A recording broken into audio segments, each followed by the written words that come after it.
पशुपालकों को राज्य सरकार ने दी बड़ी सौगात। मोबाइल पशु चिकित्सा इकाई की शुरुआत। हेल्पलाइन नंबर 1962 किया गया जारी। सीएम ने कहा दूरस्थ इलाकों में पशुओं का हो सकेगा उपचार।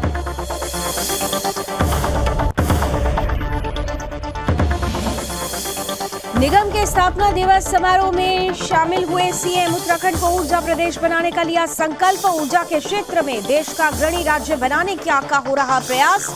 यूजेवीएनएल ने सीएम को सौंपा 20 करोड़ का चेक।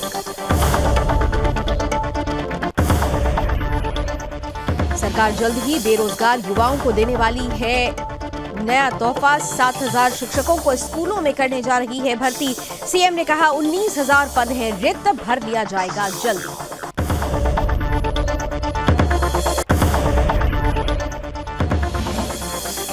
हरिद्वार में सीएम धामी ने कॉलेज का किया उद्घाटन। नर्सिंग और पैरामेडिकल साइंस का उद्घाटन कार्यक्रम में केंद्रीय मंत्री समेत कई दिग्गजों ने लिया सहभाग।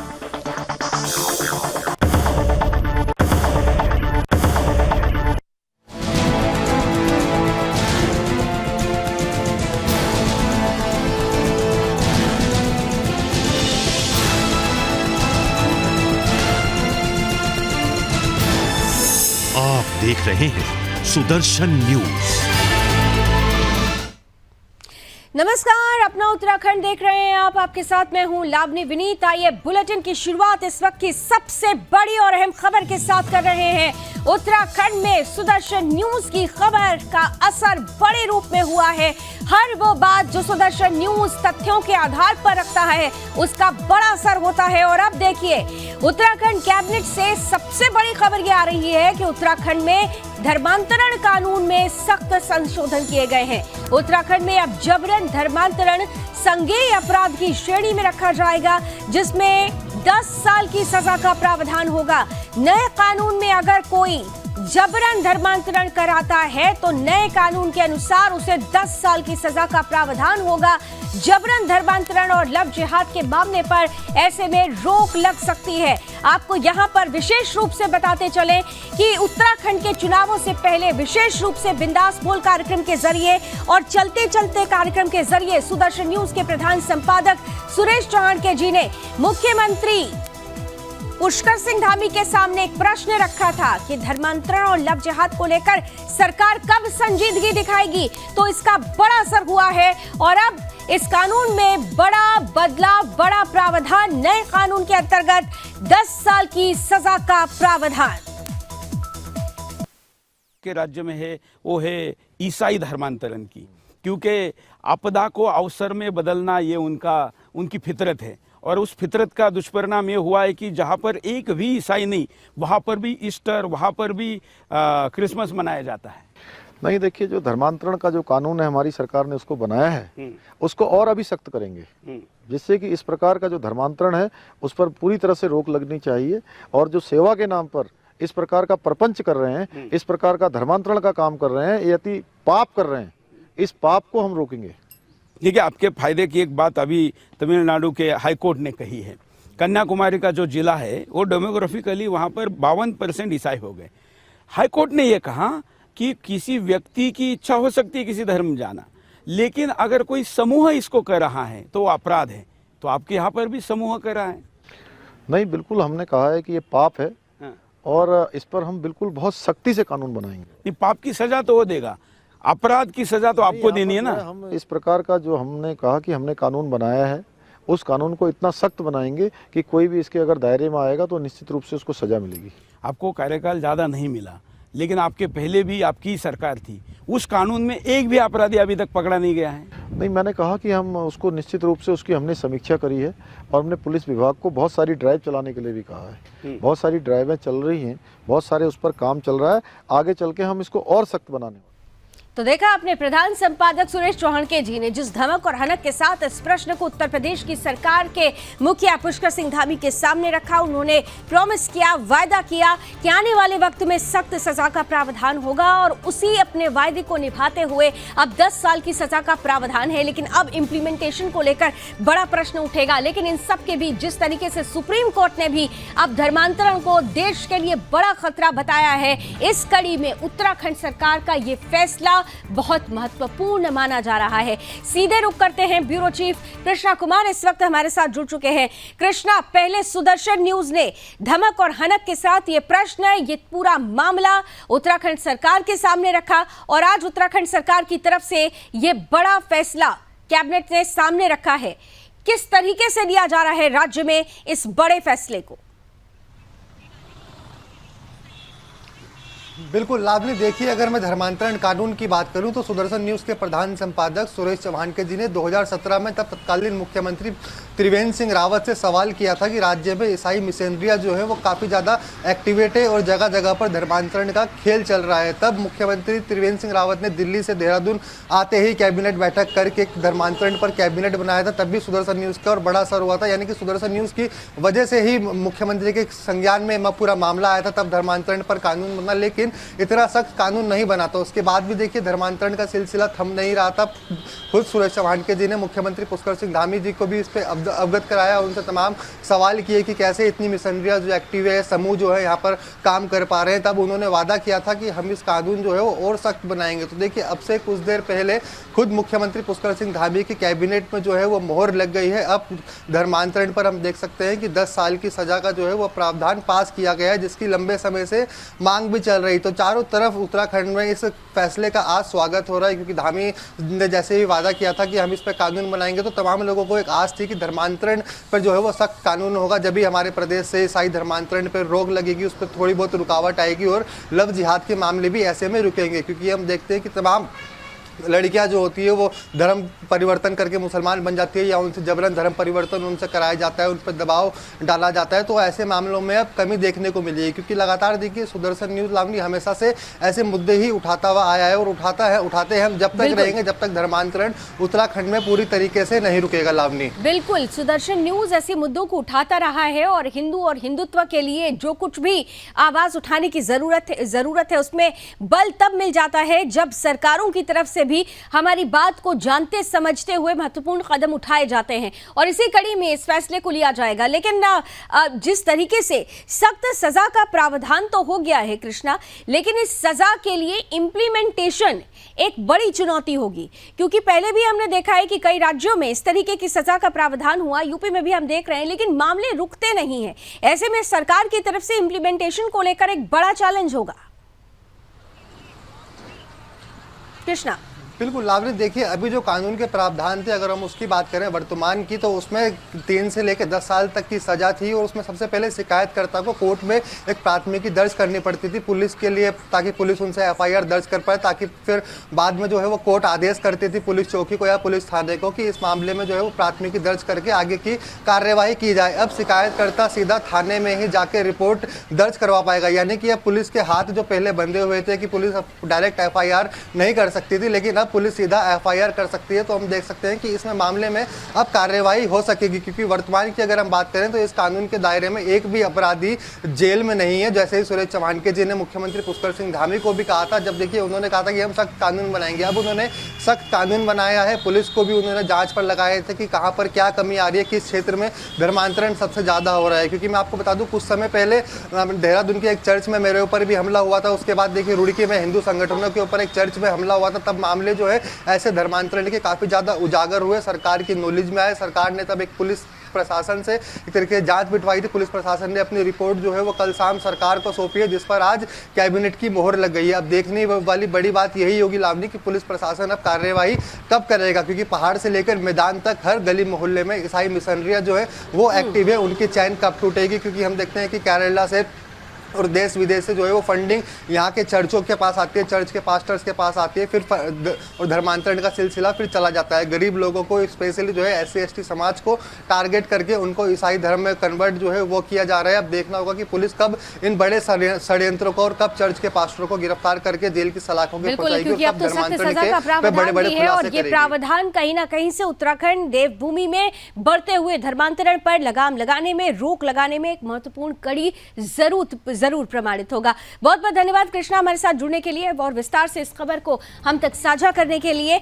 उत्तराखंड की हम बात कर रहे हैं तो धर्मांतरण को लेकर एक बड़ा फैसला लिया गया है उत्तराखंड गवर्नमेंट की तरफ से। अब सजा का प्रावधान 10 सालों का होगा और डायरेक्ट पुलिस इसमें एक्शन ले सकेगी, FIR लॉन्च हो सकेगी और ऐसे प्रावधानों के तहत ये कहा जा सकता है कि जब कड़ी से कड़ी सख्त से सख्त सजा का प्रावधान होगा तो धर्मांतरण के जो षड्यंत्रकारी हैं उनको भी इस षड्यंत्र को और आगे फैलाने में 4 बार सोचना होगा। चलिए किस तरह से इंप्लीमेंटेशन होता है इस पर भी नजर बनी रहेगी। बहरहाल आगे बढ़ते हुए कुछ और खबरों को भी आपके सामने रखने की कोशिश करते हैं। प्रदेश के पशुपालकों को राज्य सरकार की तरफ से बड़ी सौगात दी गई है। उत्तराखंड सरकार ने आज मोबाइल पशु चिकित्सा इकाई की शुरुआत कर दी है, जिसके माध्यम से दूरस्थ इलाकों में भी अब इन चिकित्सा इकाइयों के जरिए पशुओं का इलाज संभव हो सकेगा। इसके लिए हेल्पलाइन नंबर 1962 भी जारी कर दिया गया है। इस योजना को शुरू करने में कर्नाटक, मेघालय के बाद उत्तराखंड देश का तीसरा राज्य हो गया है। इस अवसर पर मुख्यमंत्री ने गोट वैली, नाबार्ड, राष्ट्रीय गोकुल मिशन और NSDC के अंतर्गत कई योजनाओं का लोकार्पण और शिलान्यास भी किया।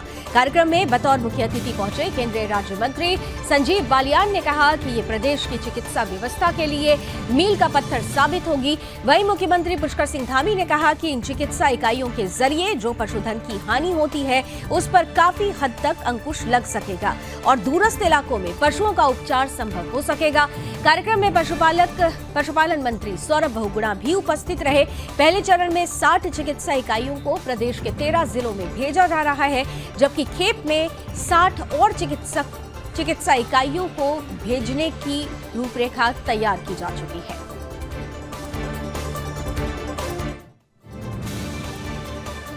हमारा ड्रीम प्रोजेक्ट था कि हमारे उत्तराखंड के लोगों को एम्बुलेंस की सुविधा प्रोवाइड करी जाए। जिस तरीके से इंसानों को 108 की सेवा दी जा रही है, उसी तरीके से आज हमारे जो बेजुबान पशु हैं उनकी देखरेख के लिए मैं माननीय मोदी जी का बहुत बहुत धन्यवाद करता हूं, माननीय प्रधानमंत्री जी का, माननीय हमारे यशस्वी मुख्यमंत्री जी का, कि हमने 60 एम्बुलेंसेज आज यहाँ पर लॉन्च करी हैं। 1962 एक हेल्पलाइन नंबर भी हमने यहाँ पर इशू किया है, जिसमें दूरस्थ क्षेत्र के जो हमारे लोग हैं, जो पशुपालक हैं, जब उनको कभी भी कोई उनके पशुओं को समस्या आए तो वो 1962 पे कॉल करेंगे और हमारी एम्बुलेंस वहाँ तक पहुँच के उनका जानवरों का उपचार करेगी। तो एक बहुत बड़ी हमारी देन है पशुपालकों के लिए। लगभग 50,000 पशुपालक हमारे डेयरी विभाग से जुड़े हुए हैं, 13,000 हमारे पशुपालन विभाग से जुड़े हुए हैं, कोऑपरेटिव विभाग से जुड़े हुए हैं और इन सब के लिए आज बहुत बड़ी राहत का दिन है। दूसरा, जो हमने एक गोट वैली कॉन्सेप्ट जो मैंने कंसेप्टलाइज किया था, जो मैंने सोचा था 2 महीने पहले हमारी चर्चा हुई थी माननीय मुख्यमंत्री जी से पहले, कि हम उत्तराखंड को पलायन को एड्रेस करना चाहते हैं। उत्तराखंड की जो बेरोज़गारी का इशू है, जिसको हर बार उठाया जाता है, इसको एड्रेस करने के लिए हमने गोट वैली कॉन्सेप्ट शुरू किया है। लंबे समय से जो हमारे पशु चिकित्सक हैं उनका एंटी अलाउंस सभी विभागों में मिल रहा है, तो उनके विभाग में भी मिलना चाहिए, जिससे कि हमारे पशुपालकों का और पशुओं का ठीक प्रकार से वो सहायता कर पाएंगे, ठीक प्रकार से अपना योगदान दे पाएंगे। वहीं आज यहाँ पर गोट वैली और हमारी गोकुल मिशन और एम्बुलेंस जो पशु पालन के क्षेत्र में एक मील का पत्थर साबित होंगी। हमारे दुर्गम इलाकों में जहाँ पर बहुत कठिन परिस्थितियों में पशुपालक काम करते हैं, उनके लिए एक बहुत बड़ा सहायता होगी और जल्दी से जल्दी जहाँ पशुधन की जो हमारी हानि होती है वो। और ये बात अब देहरादून की कर लेते हैं, जहां मुख्यमंत्री पुष्कर सिंह धामी उत्तराखंड जल विद्युत निगम के 22वें स्थापना दिवस के अवसर पर आयोजित कार्यक्रम में शामिल हुए। इस कार्यक्रम के दौरान उन्होंने कहा कि UJVNL ने जल विद्युत क्षेत्र में अपनी विकासशील सोच और उच्च कोटि की कार्य संस्कृति के बल पर आज राज्य ही नहीं बल्कि देश भर के सरकारी संस्थानों के बीच अपनी एक अलग पहचान बनाई है। UJVNL का गठन उत्तराखंड को सही अर्थों में ऊर्जा प्रदेश बनाने के लिए किया गया था और इसके लिए हम सबको मिलकर प्रयास करने होंगे, तभी हम उज्जवल उत्तराखंड के निर्माण में सफल हो सकेंगे, ऊर्जा प्रदेश के संकल्प को पूर्ण कर सकेंगे। उन्होंने कहा कि हम राज्य के नैसर्गिक प्राकृतिक सौंदर्य और संसाधनों का बेहतर उपयोग करना होगा और राज्य के आर्थिक विकास के समेकित प्रयास करने होंगे। मुख्यमंत्री ने कहा कि प्रधानमंत्री नरेंद्र मोदी ने 21वीं सदी के तीसरे दशक को उत्तराखंड का दशक बताया है और हमारी सरकार संकल्पबद्ध होकर इसे पूर्ण करने की दिशा में कार्यरत है। हमारा संकल्प है कि 2025 में जब उत्तराखंड अपनी स्थापना का रजत जयंती वर्ष मना रहा होगा, तब तक हर क्षेत्र में हमारा राज्य देश का सर्वश्रेष्ठ राज्य बन चुका होगा।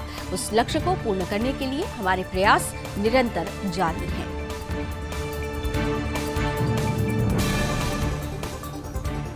देखिए, स्टेट जब बना था तो स्टेट की जो इकोनॉमिक स्ट्रेंथ्स जो आइडेंटिफाई किए गए थे उसमें हाइड्रो इलेक्ट्रिक पावर भी बहुत इम्पॉर्टेंट है और हाइड्रो इलेक्ट्रिक पावर की जो पोटेंशियल है उसको रियलाइज़ करने के लिए उत्तराखंड जल विद्युत निगम लिमिटेड का गठन किया गया था। हाँ, हमें कुछ रोड ब्लॉक्स ज़रूर हुए थे, कुछ में एनवायरमेंटल इश्यूज़ की वजह से, कुछ में सुप्रीम कोर्ट की वजह से।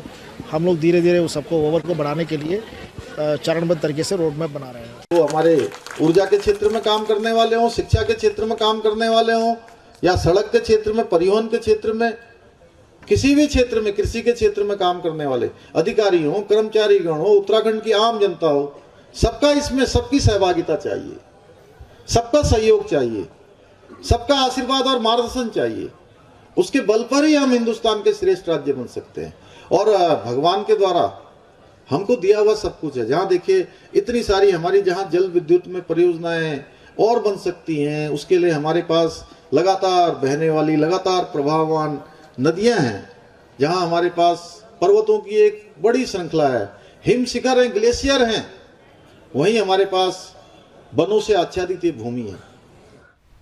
इधर प्रदेश सरकार जल्द ही बेरोजगार युवाओं को एक बड़ा उपहार देने वाली है। शिक्षा विभाग में अतिथि शिक्षक और आउटसोर्स के जरिए 7,000 के करीब शिक्षकों को प्रदेश के विभिन्न स्कूलों में भर्ती की जा रही है। मीडिया से बात करते हुए मुख्यमंत्री पुष्कर सिंह धामी ने कहा कि इन 7,000 के अलावा जो विभिन्न विभागों में 19,000 के करीब पद रिक्त हैं, उनको जल्द भर लिया जाएगा, जिसकी समीक्षा वो खुद कर रहे हैं। उन्होंने कहा कि प्रधानमंत्री नरेंद्र मोदी के आह्वान के बाद प्रत्येक साल 10 लाख लोगों को रोजगार दिया जाएगा और उसी कड़ी में प्रदेश सरकार 19,000 लोगों को जल्द रोजगार मुहैया कराएगी।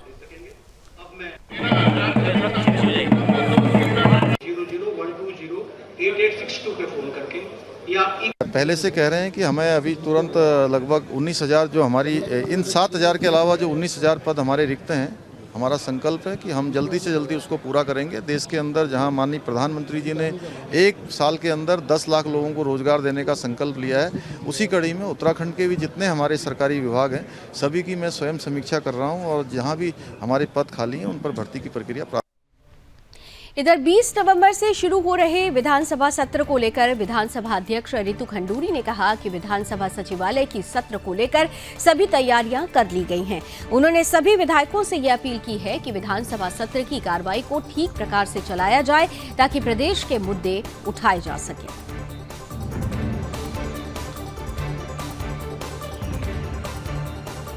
देखिए, विधानसभा सचिवालय उत्तराखंड की पूरी तैयारी हमेशा से ही रहती है और इस वक्त भी हम पूरी तरह से तैयार हैं। 500 से ज़्यादा सवाल आ चुके हैं, तैयारी पूरी है और मुझे पूरा विश्वास है कि इस बार भी पहले की तरह सत्र अच्छे से चलेगा और सद्भाव के साथ चलेगा और जो विधायक हैं हमारे वो ज़्यादा से ज़्यादा सवाल उठाएंगे ताकि अपनी विधानसभाओं के बारे में वो सरकार तक अपनी बात पहुंचा सके। सवाल एक और है कि विपक्ष हमेशा ये सवाल उठाता रहा है कि विधानसभा सत्र गैर सैंड में नहीं कराए जाते।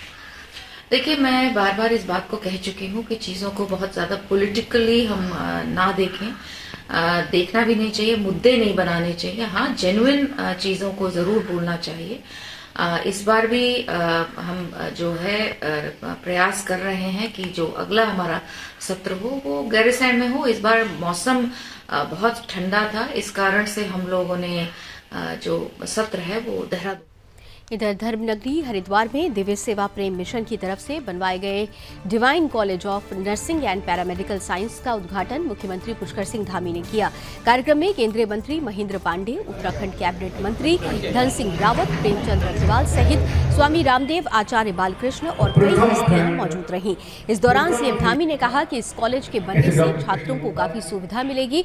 इस दौरान सीएम धामी ने कहा कि दिव्य सेवा मिशन सेवा काफी कार्य करता है, इसके लिए दिव्य सेवा प्रेम मिशन को धन्यवाद देता हूं। वहीं कार्यक्रम में पहुंचे कैबिनेट मंत्री धन सिंह रावत का कहना है कि स्वास्थ्य को देखते हुए हमारा नर्सिंग कॉलेज खुल गया है। हमारी सरकार मेडिकल और नर्सिंग कॉलेज चाहे सरकारी हो या प्राइवेट, सरकार अपना पूर्ण सहयोग दे रही है, जिसमें दिव्य सेवा मिशन के काम के लिए उन्हें शुभकामनाएं भी दी गई।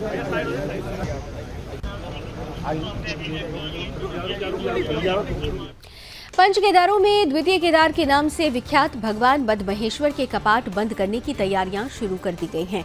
मद्महेश्वर धाम के कपाट बंद करने के लिए मंदिर समिति तैयारियों में जुट गया है। आगामी 18 नवंबर को शुभ लग्न के अनुसार भगवान मद्महेश्वर के कपाट वेद ऋचाओं के साथ शीतकाल के लिए बंद कर दिए जाएंगे और कपाट बंद होने के बाद भगवान मद्महेश्वर की चल विग्रह उत्सव डोली धाम से रवाना होकर प्रथम रात्रि प्रवास के लिए गोंडार गांव पहुंचेगी। वहीं 21 नवंबर को शीतकालीन गद्दी ओंकारेश्वर मंदिर में विराजमान होगी। दरअसल ऊखी मठ आगमन पर लगने वाले त्रिदिवसीय मद्महेश्वर मेले की तैयारियां भी शुरू कर दी गई हैं। इस अवसर पर मुख्य कार्यकारी योगेंद्र सिंह ने बताया कि कपाट बंद करने के लिए तैयारियां की जा रही हैं। 21 नवंबर को भगवान मद्महेश्वर जी की डोली के शीतकालीन गद्दी स्थल श्री ओंकारेश्वर मंदिर पहुंचने के अवसर पर भव्य रूप से डोली का स्वागत किया जाएगा और मंदिर समिति द्वारा मद्महेश्वर पहुंचने और तीर्थयात्रियों को अधिक से अधिक सुविधाएं देने के लिए प्रयास किए जाएंगे।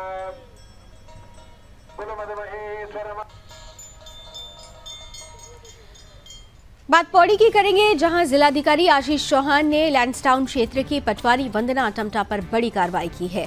जिलाधिकारी ने पटवारी को वायरल ऑडियो मामले में निलंबित कर दिया है, जबकि इसी प्रकरण पर कानून गो रमेश रावत का तबादला धूमाकोट तहसील कर दिया गया है। दरअसल लैंसडाउन पटवारी वंदना टमटा द्वारा स्थानीय व्यापारी से हैसियत प्रमाण पत्र बनवाने के एवज में 3000 रुपए फोन कॉल करके मांगे गए थे। लैंसडाउन पटवारी और स्थानीय व्यापारी के बीच हुई बातचीत का ऑडियो वायरल होते ही इस गंभीर प्रकरण का संज्ञान जिलाधिकारी ने तत्काल ले लिया और एसडीएम से प्रकरण की जांच रिपोर्ट भी मांगी गई थी। वहीं अब एसडीएम की जांच रिपोर्ट मिलते ही जिलाधिकारी ने वंदना टमटा को सस्पेंड कर दिया है। वहीं वंदना टमटा द्वारा पूर्व मुख्यमंत्री त्रिवेंद्र सिंह रावत और तीरथ सिंह रावत के खिलाफ अपशब्दों का इस्तेमाल भी वायरल ऑडियो में सुना जा सकता है।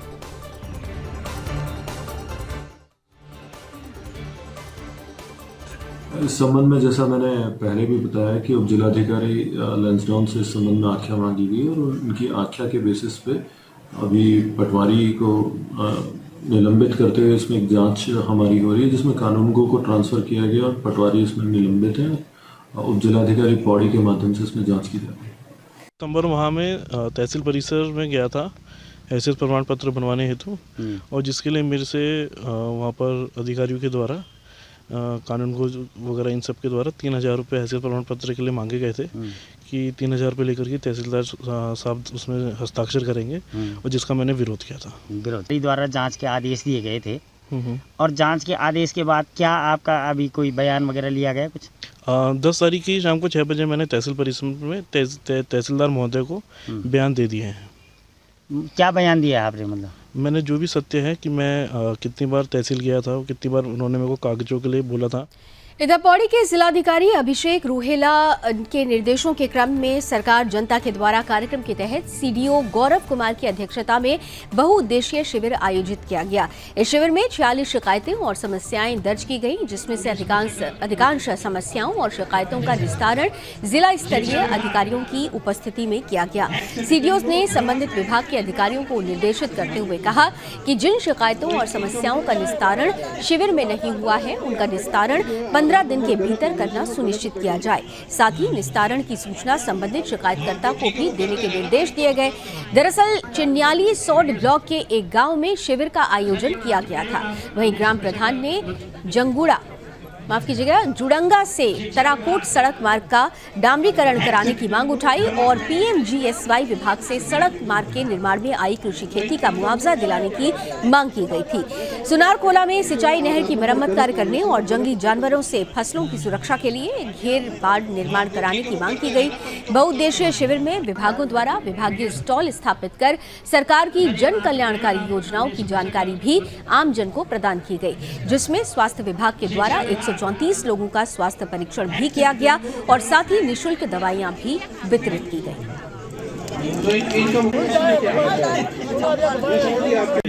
आज माननीय जिलाधिकारी जी के निर्देश पर उत्तरकाशी के दूरस्थ ग्राम सूरी, जो कि विकासखंड चिन्याली सौड़ का हिस्सा है, वहाँ पर शिविर का आयोजन किया गया है और आज 46 शिकायतें प्राप्त हुई।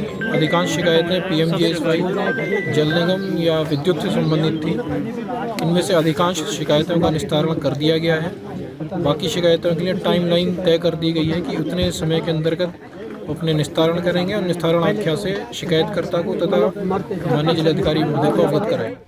और आइए ऊखीमठ से खबर लेते हैं, जहां जिलाधिकारी मयूर दीक्षित द्वारा जनपद के विभिन्न कार्यालयों का औचक निरीक्षण किया गया, जिसमें आम जनता को सरकारी कार्यालयों में अपने कार्यों और किसी समस्या के समाधान के लिए किसी तरह की कोई समस्या न हो, जिसमें जिला सेवा योजन, ग्रामीण रोजगार प्रशिक्षण संस्थान और जिला चिकित्सालय का औचक निरीक्षण किया गया।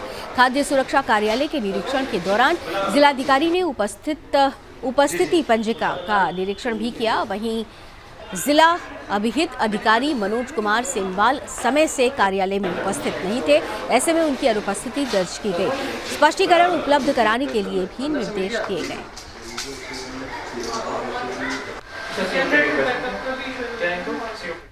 बात लालकुआ की कर लेते हैं, जहां वरिष्ठ पुलिस अधीक्षक पंकज भट्ट ने पुलिस अधिकारियों को जिले भर के थानों और चौकियों का निरीक्षण किया और कानून व्यवस्था चाक चौबंद रखने को लेकर आवश्यक दिशा निर्देश भी दिए।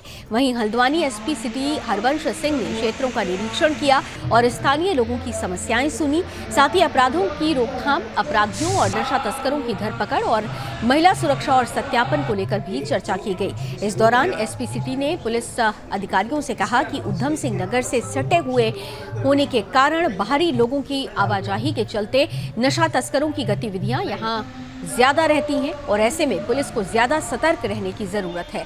साथ ही उन्होंने कहा कि सीमा से सटे हुए क्षेत्रों में गश्त को बढ़ाया जाए और नशा तस्करों की धरपकड़ को लेकर विशेष अभियान चलाया जाए। कोतवाली पुलिस ने गांव में प्रबुद्ध लोगों के साथ बैठकर कमेटियां गठित करने की भी उन्होंने बात कही। उन्होंने क्षेत्र में बाहरी लोगों के खिलाफ सत्यापन अभियान चलाने के निर्देश दिए। इधर बैठक में पुलिस क्षेत्राधिकारी अभिनव चौधरी, कोतवाली प्रभारी सहित अनेक पुलिस वाले उपस्थित रहे। कत्ता क्षेत्र में रात्रि चौपाल का आयोजन किया गया था। रात्रि चौपाल में लोगों से उनकी समस्याओं के बारे में जाना गया और लोगों द्वारा अवगत कराया गया कि यहाँ पर ट्रैफिक की और स्मैक की और शराब की बिक्री की, अवैध बिक्री की उनके द्वारा सूचनाएं दी गई।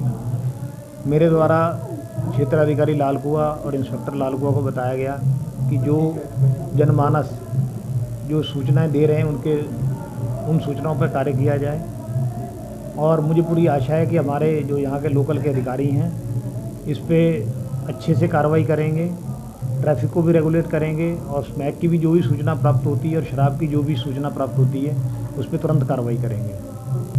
नहीं, बिल्कुल इसके लिए लगातार निर्देशित किया जाता रहा है। अभी निर्देशित किया गया है कि जो भी संवेदनशील मुद्दे हैं, जो भी संवेदनशील क्षेत्र हैं, संवेदनशील क्षेत्रों पर गश्त बढ़ाई जाए और कोई भी अगर सूचना थाने पर आती है तो और आइए खबर मसूरी से लेते हैं, जहां मां दुर्गा के मंदिर में चोरों ने दानपत्र और चांदी के छत्र पर हाथ साफ कर दिया। दरअसल सुबह के समय जब मां दुर्गा मंदिर के पुजारी मंदिर खोलने के लिए पहुंचते हैं तो उन्होंने देखा कि मंदिर के मुख्य द्वार के साथ अंदर के दरवाजे भी टूटे हुए, उसके ताले टूटे हुए हैं और मंदिर के दानपत्र को भी तोड़कर दान में दिए सारे पैसे गायब हैं। वहीं भगवान पर चढ़े हुए चांदी के छत्र पर भी चोरों की नजर पड़ी, जिसे वो चुरा ले गए। सूचना के बाद मसूरी पुलिस मौके पर पहुंची और चोरी की घटना की जांच में जुट गई है। पुलिस के अनुसार चोरी के पीछे चोरी करने वाले को अभी तक पकड़ा नहीं जा सका है और वहीं चोरी की घटना की जांच के लिए टीम गठित कर दी गई है। पुलिस का कहना है कि जल्द ही इसका खुलासा हो जाएगा और सभी लोगों से आग्रह किया है कि अपने आसपास के क्षेत्र में सीसीटीवी कैमरे जरूर लगवाएं। चोरी और अन्य घटनाओं का खुलासा करने में सीसीटीवी कैमरे बहुत बड़ी भूमिका निभाते हैं। मसूरी में लगातार हो रही चोरी की वारदात से लोगों में पुलिस की कार्यप्रणाली को लेकर रोष है।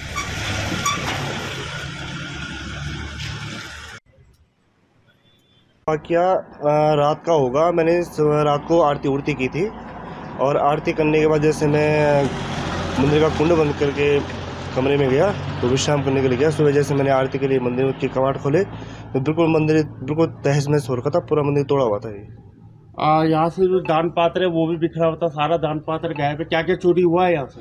यहाँ से एक तो हमारे मंदिर का जो गल्ला होता है वो तोड़ ताड़ के सारे पैसे चोरी हो गए थे और जितने भी हमारे मंदिर का जो छतर है, माता रानी का छतर छोड़ के अन्य जो छतर है वो भी चोरी हो गया। सुबह मैं जैसे मंदिर का कपाट खोलने 5 साढ़े 5 बजे करीब आया तो तुरंत देखा मैंने सारे मंदिर के दरवाजे तोड़े हुए थे, ताले तुले तोड़े हुए थे और उनका सारा जो काम, सारा मंदिर का जो सामान था सारा बिखरा हुआ था।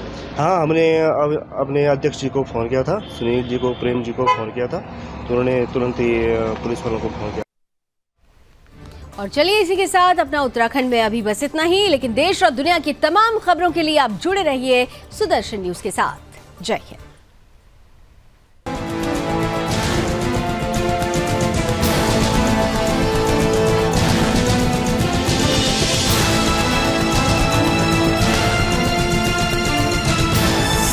आप देख रहे हैं